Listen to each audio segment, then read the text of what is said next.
Assalamualaikum warahmatullahi wabarakatuh. Halo teman-teman, perkenalkan saya Olga Febriani.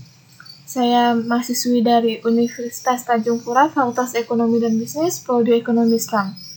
Baik, di sini saya akan memaparkan PT Vale Indonesia Tbk.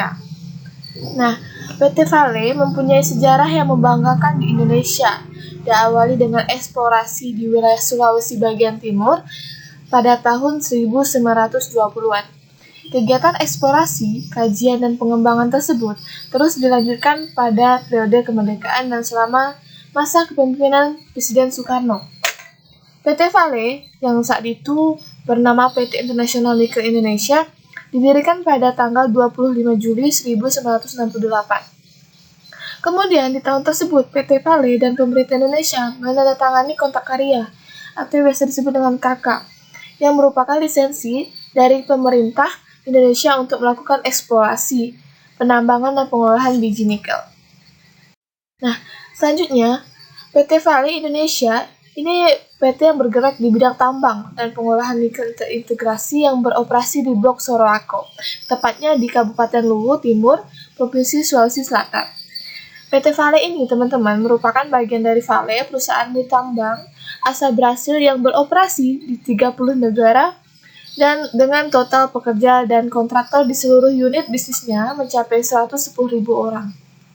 Nah, selanjutnya, pada Maret 2017, PT Vale melepaskan wilayah seluas 418 hektar yang digunakan oleh pemerintah daerah sebagai kawasan terpadu mandiri.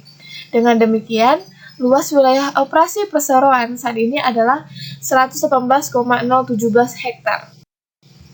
Selanjutnya, nah ini adalah letak-letak wilayah konsensi di bagian PT Vale Indonesia. Ini bagian Sulawesi Selatan, tepat di Sorowako, sebanyak 70,566 hektar. Di Sulawesi Tengah, tepatnya di Bahodopi, sebanyak 22,699 hektar. Dan di Sulawesi Tenggara, tepatnya di Pomala, yaitu 20,286 hektar. Nah, teman-teman bisa lihat di sini lokasi-lokasinya. Lalu, kepemilikan saham. Nah, kepemilikan saham yang paling terbanyak itu adalah Vale Canada Limited, sebanyak 43,79%. Nah, yang kedua yaitu Vale Japan Limited, hanya 0,55%, dan publik sebanyak 20,49%. Lalu PT Indonesia Asahan Aluminium atau biasa disebut dengan Persero itu sebanyak 20,00%. Lalu Sumitomo Metal Mini sebanyak 15,03%. Setelah itu Sumitomo Corporation sebanyak 0,14%. Selanjutnya, harga saham PT Vale Indonesia Tbk ini teman-teman bisa lihat, dan total asetnya sebanyak 2,202 billion US dollar pada tahun 2018. Terus pendapatannya 776,9 miliar US dollar pada tahun 2018. Lalu laba bersihnya sebanyak 60,512 miliar US dollar. Lalu total asetnya sebanyak 2,202 billion US dollar. Likuiditas sebanyak 1,883 billion US dollar pada tahun 2018.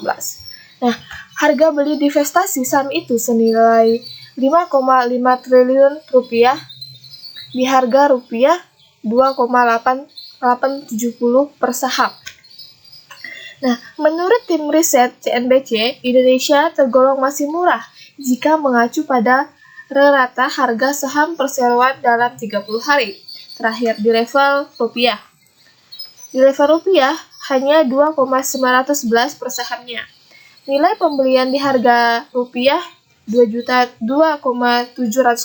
tersebut terhitung masih lebih murah. Bisa dikatakan kita mendapatkan diskon sebanyak 9% atau lebih murah, 131 per saham rupiah.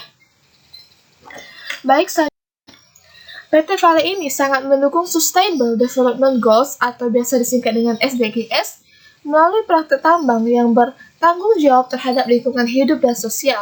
Dalam memproduksi nikelnya, PT Vale menggunakan energi terbarunya dengan mengoperasikan 3 PLTA, yaitu Larona, Balambano, dan Karebe. Mungkin itu saja yang dapat saya sampaikan tentang PT Vale Indonesia. Semoga teman-teman bisa mendengarkan dan mendapatkan manfaatnya. Jangan lupa belajar, selalu jaga kesehatan. Wassalamualaikum warahmatullahi wabarakatuh.